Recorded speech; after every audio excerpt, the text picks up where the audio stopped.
everyone, my name is Artindi, and this is an indie game review for the new game Philophobia, The Fear of Love by Tim Ruswick from Game Dev Underground on YouTube. Although the title of this game sounds like a cheesy anime show, Philophobia, The Fear of Love is not an anime. It is a 2D precision platformer with the twist that you can only see what the little 2D character can see. And no, he's not a unicorn. That is not golden locks there, rather, that is half his heart strapped to his back.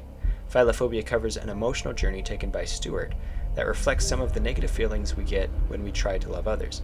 Thankfully, whenever we go through a breakup, we are not in danger of being eaten by scary heart-shaped monsters, at least not literally. So come with me as we take a look at the good and sometimes not so good design of Philophobia. I will try my best to keep it spoiler-free, but if that means that I can't show any footage of boss fights, then no promises there. Sorry. As far as 2D precision platformers go, this was a great one. I could tell because while playing, the only things I had to say about the game were made up Christian swear words. Now this might sound like a negative, but precision platformers are meant to be difficult and are meant to take practice. And, well, precision. It is a great game of its genre, and one that I would recommend to anyone who enjoys that sort of thing. The art in the game is incredibly consistent. The animations and sound give an excellent atmospheric vibe that does well to portray the emotions intended. Of course, without seeing the opening sequence, one might mistake Stuart for a unicorn, but besides that, the color choices set him and other things apart and tell the player exactly what is what. Because the game is a precision platformer, the controls are tight and the camera is steady enough to make the jumps and landings as needed. Perhaps the best thing about the game is the level design. For the most part, every level felt well thought out, and there were great mechanics in place that forced the player to move quickly rather than stand still and contemplate every single move. And every new mechanic, both actions the player could choose as well as the actions that enemies and obstacles might take, were shown in a well thought out progressive order. Or in other words, I was never confused about what functions an element in the game served. And the enemies' actions and locations were expertly telegraphed, often through sounds, which is important because in this game, most of the time you couldn't see them. So great job there. There are many moves that you can perform in Philophobia, such as a dash, or put up your heart as a shield, or throw your heart like a boomerang. While these were neat additions to the game, having so many of them felt a little overwhelming, and the default key bindings for each seemed poorly planned out, those being E, C, and Shift. If the player chose to move around using the classic and default WASD controls, that meant all the controls, including the special moves, would have to be done with only the left hand.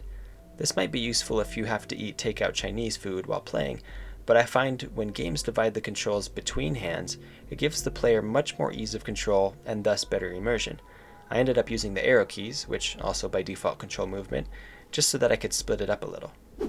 This next point might not be a bad thing as much as an interesting observation.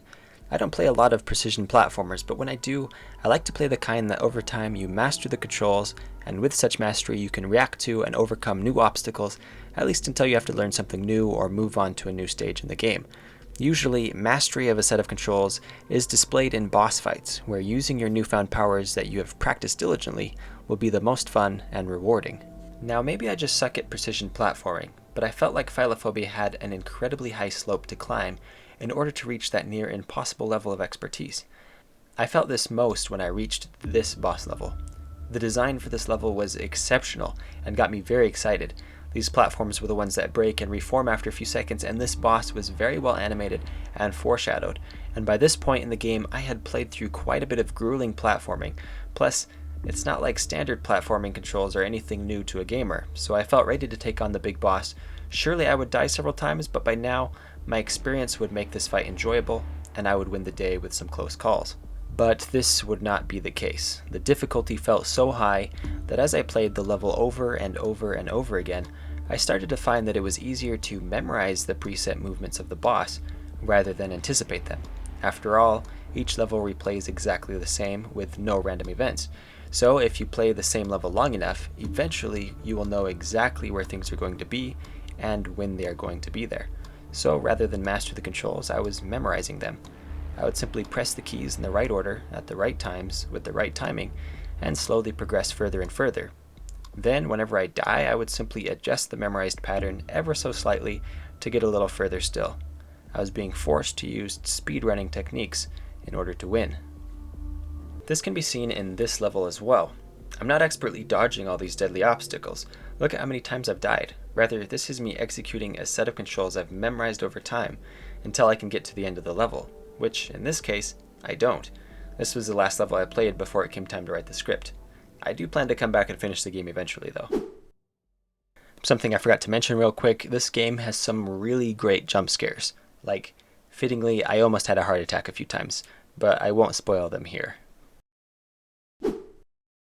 Overall, I've enjoyed playing the game so far and feel like I've learned a lot by doing so, even though precision platforming is not my favorite type of game, and no, I'm not looking forward to reviewing Will You Snail. Philophobia, The Fear of Love, is a great example for its genre. It is well polished and professional. I recommend this game to fans of precision platforming, as well as those who are making any kind of similar game. There are some great lessons to be learned in game design by playing Philophobia, The Fear of Love. Thank you so much for watching. If you agree or disagree with any of the points I've made, please put them down in the comment section, that thing down there. But yeah, let me know what you think. I don't know. What else am I supposed to say at this point?